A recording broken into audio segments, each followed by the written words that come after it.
আজকে তোমাদের সাথে শেয়ার করব শান্ত সানিলার গল্প। বক সানিলা খুব ধীরে ধীরে পানিতে ভেসে বেড়াতে ভালোবাসত। হাঁসছানারা ছিটিছিটি করত, ব্যাঙরা লাফাতো। তারা মজা করে বলতো, তুমি এত ধীরে কেন? সানিলা হাসি মুখে বলতো, আমি খুব শান্ত থাকতে ভালোবাসি। পাশেই একটা দ্রুত ছটপটে কাঠবিড়ালি ছিল। সে একদিন বলল, আমি এই বেরি ফলটা তোমার আগে পেরে নিব। এই বলে সে দ্রুত একটা লাফ দিল, কিন্তু সানিলা খুব ধীরে ধীরে আগাতে থাকলো।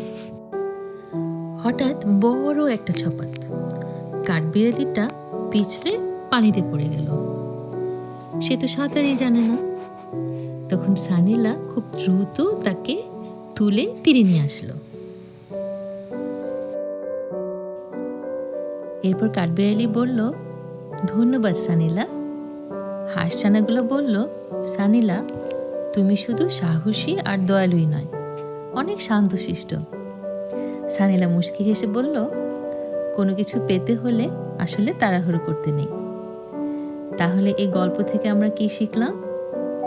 ধৈর্য আর মনোযোগ দিয়ে কিছু করলে সফলতা অবশ্যই আসবে। আচ্ছা, তোমাদের কি সেই সানিলাকে দেখতে ইচ্ছা হচ্ছে? এই হচ্ছে সেই সানিলা। গল্প শেষ। ধন্যবাদ।